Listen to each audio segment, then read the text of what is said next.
हर कोई अपने जीवन में सफल बनना चाहता है। सफलता के पीछे ही हम सब लोग भागते रहते हैं। लेकिन सबसे बड़ा सवाल ये है कि आखिरकार सफल जीवन है क्या?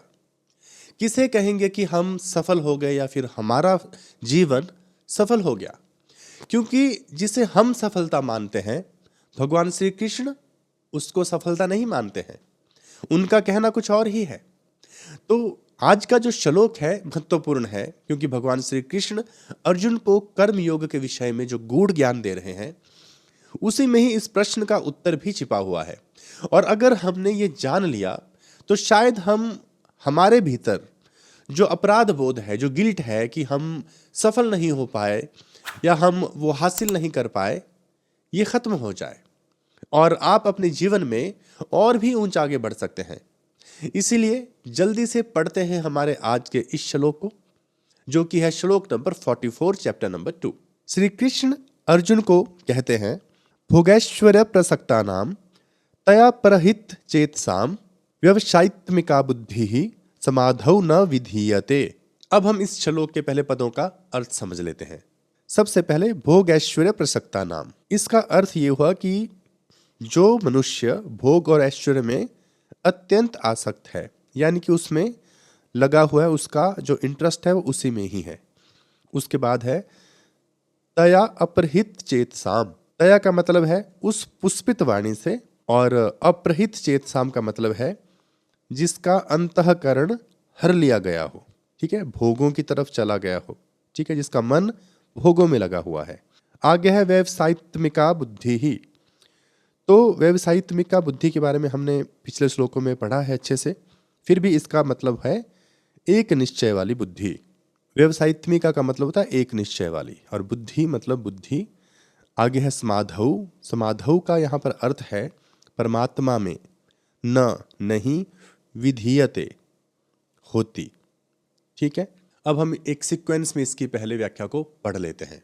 तो इसकी जो व्याख्या है एक सीक्वेंस में वो ये है कि उस पुष्पित वाणी से जिसका अंतःकरण हर लिया गया है भोगों की तरफ, या वो मनुष्य जो भोग और ऐश्वर्य में आसक्त है और परमात्मा में जिसका मन नहीं है, ऐसी बुद्धि वाला जो व्यक्ति है या ऐसी बुद्धि एक निश्चय वाली नहीं होती है। सीधे कहें कि जो मनुष्य भोगों में ही लगा रहता है, ऐश्वर्य आराम में ही लगा रहता है, वो व्यक्ति परमात्मा में नहीं लग सकता, क्योंकि उसकी जो बुद्धि है वो एक निश्चय वाली नहीं होती है। अब हम इस श्लोक के भावार्थ को समझते हैं, इसकी डिटेल में व्याख्या को समझते हैं। तो सबसे पहला पद है तया प्रहित चेतसाम। इस पद का अर्थ है कि जिनका जो चित्त है, जो मन है, वो भोगों की तरफ खिंच गया है, यानी कि जिनके चित्त का अपहरण कर लिया है भोग और विलास ने। जैसे कि स्वर्ग में अप्सराएं होती हैं, ठीक है, वहाँ पर भोग मिलता है, वहाँ विलास मिलता है। ठीक है, तो इन सारी बातों की तरफ जिसका चित्त खिंच गया है, ठीक है, उसकी बात हो रही है कि उसके मन का अपहरण हो गया है। यहाँ पर एक संकेत भी है। स्वर्ग की बात वो सोच रहा है, लेकिन इस बात को ऐसे भी समझना है कि ऐसा व्यक्ति जो भोग और ऐश्वर्य की तरफ झुका हुआ है, भोग और ऐश्वर्य से जिसका मन खिंचा हुआ है, वो व्यक्ति हर जगह पर भोग की तरफ ही आसक्त रहता है, यानी कि वो बस मजे करना चाहता है अपने जीवन में। ठीक है, भोग विलास की तरफ ही लगा रहता है और भगवान की तरफ उसका जरा सा भी ध्यान नहीं होता है। अगर इसकी गहराई में जाएंगे तो ऐसा जो व्यक्ति है वो बहुत अच्छा नहीं है, समाज के लिए भी और अपने लिए भी नहीं। हम आगे थोड़ा इसके बारे में डिटेल में भावार्थ में समझेंगे। दूसरा जो इसका पद है, अब इसकी व्याख्या को समझेंगे हम। भोगैश्वर्य प्रसक्ता नाम। जो व्यक्ति भोग और ऐश्वर्य में ही लगा हुआ है, ठीक है, यानी कि उसको ऐश चाहिए, उसको आराम चाहिए, उसको सुख सुविधाएं चाहिए। 5 तरह के विषय शास्त्र में बताए जाते हैं, जैसे कि शब्द, स्पर्श, रूप, रस और गंध। ठीक है, तो ये 5 विषय हैं जिनको भोगों में देखा जाता है। संपत्ति इकट्ठी करना, जैसे गाड़ी खरीदना, बंगला खरीदना, बहुत से पैसे इकट्ठे करना, ये ऐश्वर्य की चीजें होती हैं। और ये जो 5 विषय बताए ये भोगों में कहे जाते हैं। ठीक है। और जो लोग सिर्फ भोगों में ही लगे रहते हैं, उनकी जो प्रवृत्ति होती है वो आसुरी होती है, यानी कि राक्षसी होती है, क्योंकि जो देवताओं का गुण है वो इस प्रकार का नहीं होता है। या जो अच्छे मनुष्य हैं, ठीक है, उच्च चेतना वाला जो मनुष्य है वो भोगों में नहीं रहता है, क्योंकि उसका उद्देश्य वो जानता है, ठीक है, उसके भीतर जो बुद्धि है वो एक निश्चय वाली होती है। तो ये जो मनुष्य हैं, ध्यान से समझिए कि जो मनुष्य केवल और केवल भोगों में ही लगा रहता है उसकी प्रवृत्ति आसुरी है, यानी कि राक्षसी गुण है उसके भीतर। अब देख लीजिए कितनी बड़ी बात है, अगर समझने वाले समझ गए तो जीवन में परिवर्तन हो सकता है। अब अगली लाइन को हम समझते हैं। व्यवसायित्मिका बुद्धि ही समाधौ न विधीयते। जो व्यक्ति भोगों की तरफ लगा हुआ है, हमने भोगों की बात की, जिसको शब्द मतलब जो अच्छे शब्द सुनना चाहता है, ठीक है, मान सम्मान, ठीक है, मैं बहुत बड़ा विद्वान हूं, मैं बहुत बड़ा ज्ञानी हूं, मुझसे बड़ा दूसरा कोई नहीं, ये मान सम्मान की बात है। तो इससे भी सुख प्राप्त होता है ना मन को, तो ये भी एक तरह का भोग है। दूसरा हमने बात की धन संपत्ति, आराम करना, ठीक है, स्पर्श, इस तरह के जो भी सुख हैं, जो भी भोग हैं। तो जो व्यक्ति इन सब में लगा रहता है उसकी एक निश्चय वाली बुद्धि नहीं होती है, उसके दिमाग में बहुत सी शाखाएं होती हैं। इसका मतलब यह है कि ऐसा आदमी बिल्कुल भी स्थित नहीं होता है, उसके दिमाग में बहुत सारे विचार आते रहते हैं, अलग अलग तरह की योजनाएं वो बनाता रहता है, और कब क्या करे उसे खुद भी पता नहीं होता है। हम लोग जो भोग चुके, यानी कि हमें कुछ एक्सपीरियंस हो चुका है कुछ भोगों का, क्योंकि उनका जो अनुभव है वो हमारे चित्त में अब स्टोर हो गया है परमानेंटली। और कुछ ऐसे भोग हैं जो हमने अभी भोगे नहीं हैं, भोगे जाने हैं, ठीक है, उसका एक्सपीरियंस अभी फ्यूचर में होने वाला है। और तीसरा, जिसकी हम कल्पना करते हैं कि अच्छा होता कि हमें ये भी भोग मिल जाता। तो तीन चीजों की हमने बात की। एक वो भोग जो हम भोग चुके, उसका एक्सपीरियंस हमारे पास है। दूसरे वो भोग जो भोगे जाने वाले हैं। और तीसरे वो भोग जो शायद भोगे ना जाएं लेकिन उनकी कल्पना हमारे मन में है। तो जब ये तीनों ही भोगों की बात हम करते हैं, या भोग कर चुके, भोग करने वाले हैं और कल्पना कर रहे हैं, तो इससे हमारा जो चित्त है वो मैला हो जाता है। जब चित्त मैला हो जाता है तो हमारी वृत्ति फिर भोगी बन जाती है और हम भोग में ही लिप्त होते रहते हैं। और इसका रिजल्ट ये है कि हम परमात्मा की तरफ सोचते ही नहीं, हम अपने वास्तविक स्वरूप के बारे में जरा सा भी नहीं सोचते हैं। यानी कि हमारे भीतर जो आसुरी प्रवृत्ति है वो बढ़ती ही जाती है, बढ़ती ही जाती है। और एक समय ऐसा आता है कि हमारे लिए ये जो भोग है यही आत्मा हो जाती है, यही हमारा सत्य बन जाता है, और हम जो वास्तविक सत्य है उससे बिल्कुल दूर चले जाते हैं। अब हम इसके भावार्थ को समझते हैं। भगवान ने या ईश्वर ने हमको जो जीवन दिया है ये बड़ा ही विलक्षण जीवन है, यानी कि मनुष्य जीवन की हम बात अगर करें तो एक जीवन पशुओं का होता है। अब सवाल है कि पशुओं में और मनुष्य में क्या फर्क है। सबसे बड़ा फर्क यह है कि जो पशु हैं वो सिर्फ भोग कर सकते हैं, उनके पास उतनी ही क्षमता है, उनका अधिकार उतना ही है, वो कोई कर्म उसके अलावा कर नहीं सकते हैं। वो परमात्मा के बारे में नहीं सोच सकते, वो ईश्वर होने के बारे में भी नहीं सोच सकते, वो सिर्फ और सिर्फ भोग कर सकते हैं, उनकी चेतना का स्तर उतना ही है।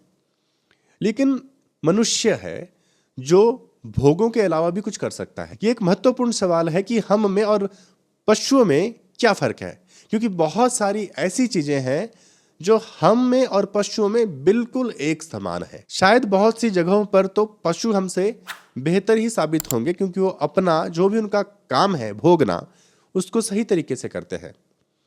अगर भोगों की ही बात करें तो शायद हम वो भी ठीक से नहीं करते हैं। तो ये तो ही एक बात। दूसरी बात ये कि मनुष्य का जीवन है भोगों से भी ऊंचा उठकर अपनी जो सबसे बेस्ट पोजीशन है, स्थिति है, उसको हासिल कर लेना है। एक तरफ देवता होते हैं और एक तरफ दानव होते हैं, यानी कि एक तरफ सुर हैं और एक तरफ असुर हैं। दैत्य तामसिक प्रवृत्ति के होते हैं, देवता सात्विक और राजसिक प्रवृत्ति के होते हैं। इन दोनों की ही कुछ लिमिटेशंस हैं, कुछ सीमाएं हैं। लेकिन इसके विपरीत अगर देखेंगे तो मनुष्य में दोनों का ही मिश्रण है, यानी कि हाइब्रिड है। मनुष्य देवता भी हो सकता है, मनुष्य दैत्य भी बन सकता है, उसमें पशुता भी है, वो ईश्वर भी बन सकता है। तो जितना ऊंचा मनुष्य उठ सकता है उतना ऊंचा देवता भी नहीं बन सकता। भगवान ने मनुष्य को ये अधिकार दिए। सोचिए कि देवता भी मनुष्य होने के लिए तरसते हैं। क्यों? क्योंकि हमारे पास एक ऐसी चाबी है जो देवताओं के पास भी नहीं है। वो भी वैसा नहीं कर सकते जैसा मनुष्य कर सकता है। विलक्षण शक्ति के साथ मनुष्य आया, लेकिन हम मनुष्य क्या कर रहे हैं? हमने अपना पूरा जीवन समर्पित कर दिया है भोगों की तरफ, जबकि हमारा उद्देश्य भोगना नहीं है। उस भोग से भी आगे निकल कर जाना है और परमात्मा बन जाना है, देवता से भी ऊपर जाके परमात्मा बन जाना है। ये हमारे जीवन का उद्देश्य है। सफल जीवन क्या है? सफल जीवन वो है जब हम खुद को पहचाने कि हम कौन हैं और वो हो जाए जो हम हैं, यानी कि हमारा जो वास्तविक स्वरूप है, जो सबसे ऊंची अवस्था है, देवताओं से भी ऊंची अवस्था है, ब्रह्म हो जाने की हमारे भीतर वो क्षमता है। हमें उसको विकसित करना है और अपने जो स्वरूप है उसमें स्थित होना है, यानी कि खुद को सिद्ध करना है, सिद्ध बन जाना है। सिद्ध होने का मतलब है कि हमने समता को प्राप्त कर लिया, हमने समबुद्धि को प्राप्त कर लिया, हम सिद्ध हो गए। जैसा कि अभी तक हम पढ़ते आ रहे हैं, भगवान श्री कृष्ण अर्जुन को यही तो बता रहे हैं। हमने वीडियो जब शुरू किया था तो पूछा था कि सफल जीवन कौन। अब आप बताइए कि सफल जीवन कौन? भगवान कृष्ण ने बताया उन लोगों के बारे में जो सिर्फ भोग ही करते रहते हैं, वो राक्षसी प्रवृत्ति क्या है, या वो सीधे सीधे असुर है। अब बताइए कि क्या हमारे जीवन की सफलता आप इस चीज में देखते हैं कि बस हमें एक अच्छी नौकरी मिल जाए, हमारे पास खूब पैसे आ जाए और हम खूब मजे करें जीवन के? तो इस जीवन को तो भगवान श्री कृष्ण असफलता का नाम देते हैं। उनके अनुसार ये फेलियर है, आप फेल हो जाओगे जीवन में। क्योंकि जो व्यक्ति भोगों में ही रहता है उसको फिर एक जन्म और लेना पड़ता है, क्योंकि वो इस जन्म में फेल हो जाता है। और जो फेल हो जाता है किसी क्लास में, उसको उस क्लास में फिर से बैठना पड़ता है।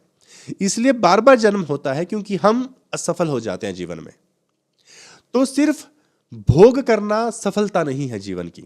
जीवन की सफलता है समबुद्धि में स्थित हो जाना, यानी कि कर्म योग में स्थित हो जाना और कर्म योग करना, अपने कर्तव्य का पालन करना, यह है जीवन की सफलता। यह भगवान कृष्ण ने बताया कि यह है उच्चतम कार्य जो करना है।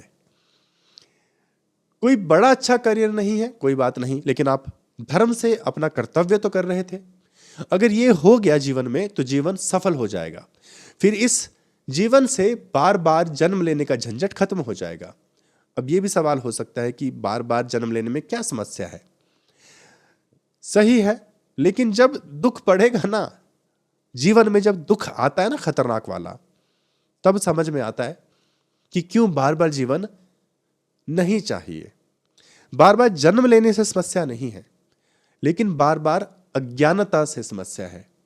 एक बार अपने स्वरूप को हासिल कर लिया, फिर बार बार जन्म लेने से भी समस्या नहीं है।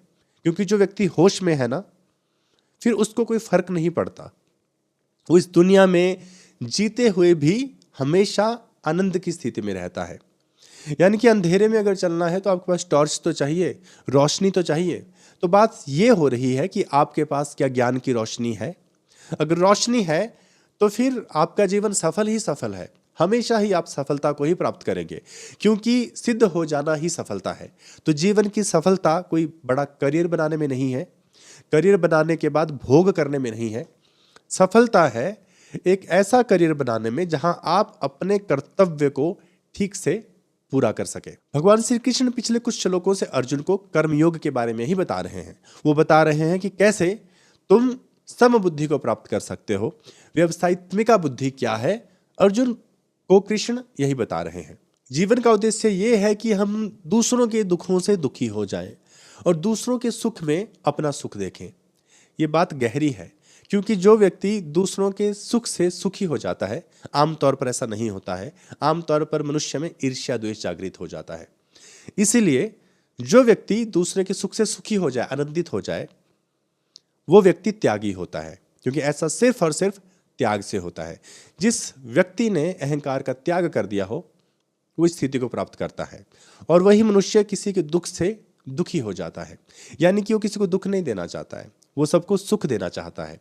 जब तक हमारा अहंकार बड़ा है, हम किसी के सुख से सुखी नहीं हो सकते, किसी के दुख से हमारे भीतर करुणा उत्पन्न नहीं हो सकती है।